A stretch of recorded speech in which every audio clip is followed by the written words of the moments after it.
You found it. Your home for the best content on your favorite team, the Fighting Tigers of LSU. Do us a favor. Subscribe to the channel. Leave your comments below. Be sure to smash that like button.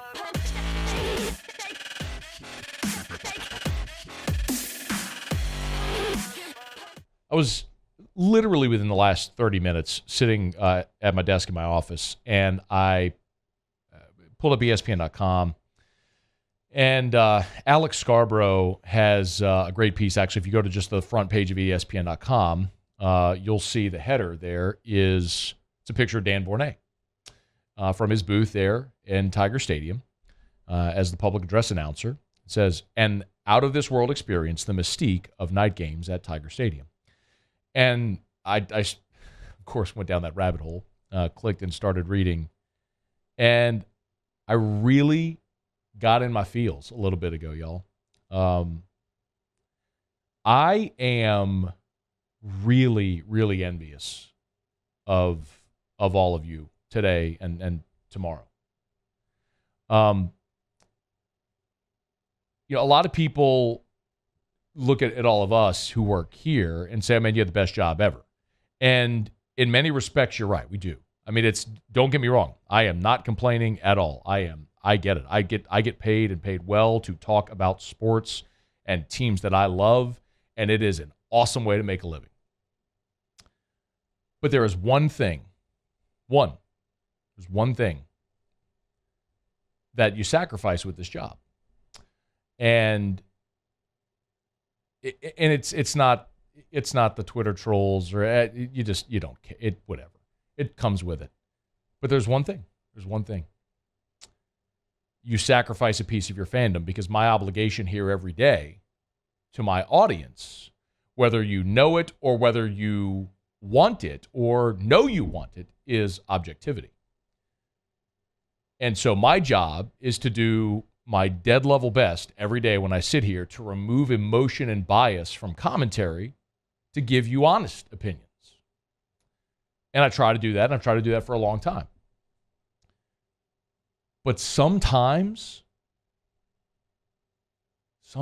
you just want to be an emotional, raging fan.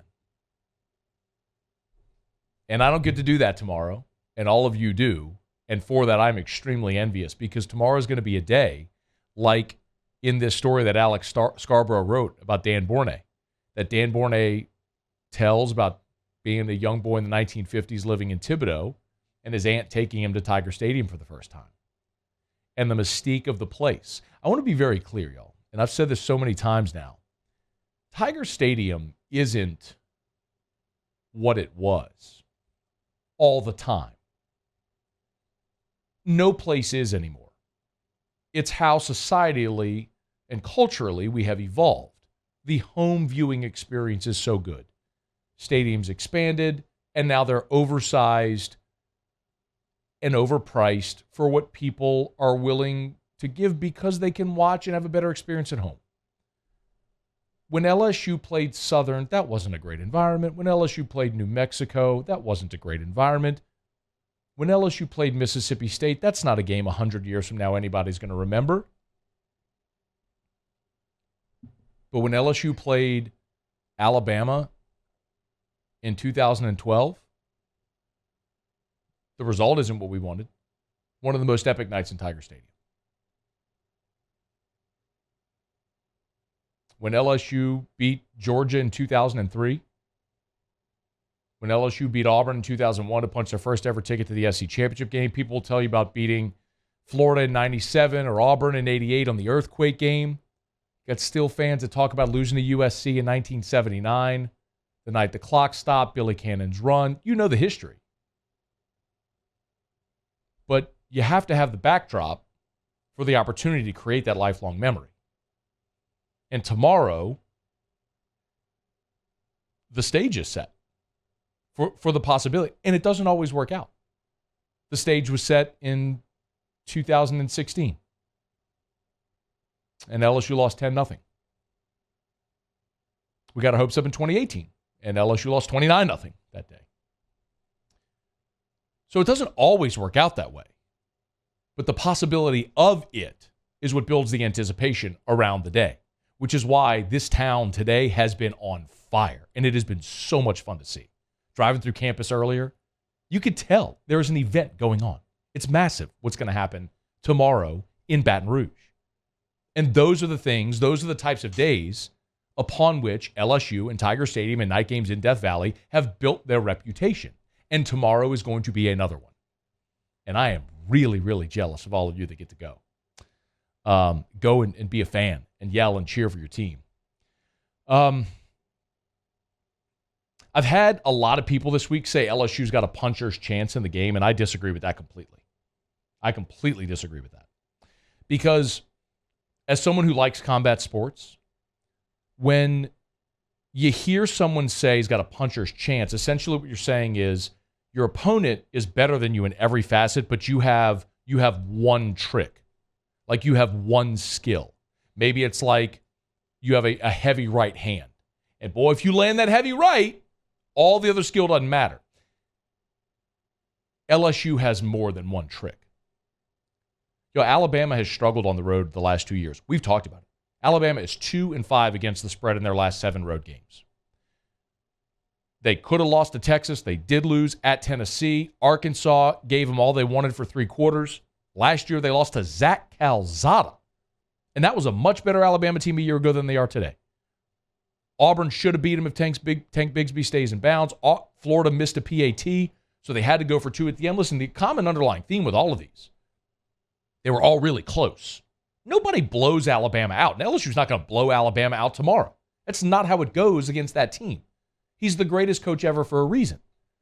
Even when they don't play their best, they're still so much better than everybody that they're always in it to win it. And they always have a chance to win it. But LSU's receivers are awesome. And Alabama's secondary has taken a step back. And LSU's secondary isn't very good, but Alabama's receivers aren't what they've been. And I don't know that they're able to take advantage. Bryce Young is the best player in college football. Hendon Hooker's having the best season. Don't misunderstand me. Hendon Hooker's having the best season, but Bryce Young is the best player in college football. But LSU's defensive front 7 looks like an LSU defensive front 7. And they are athletic enough to contain, not stop, contain, limit Bryce Young and Jahmyr Gibbs. Jaden Daniels is playing like a guy that gives Alabama defenses trouble and has over the years. Athletic, mobile quarterbacks that play with tempo and pace and in spread concepts have given Nick Saban's defenses problems over the years. That's Jaden Daniels. That's certainly been him the last 2 weeks. I don't know if LSU is going to win the game. I'll give you a pick at the end of the game. Many of you already heard my pick. I've given it in a lot of different places already. Because my head is what I have to use to give you a pick. But my heart? Oh, man. My head tells you definitively LSU is way better than a puncher's chance. And one thing I know for certain is that the venue tomorrow at Full Throat is going to have an impact in that game. And for all you who get to be in that number, that's awesome. And I am super jealous of you.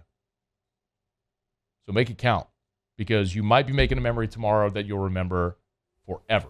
Maybe one day, 50 years from now, they'll be writing about it at ESPN.com. Hey, thanks so much for watching.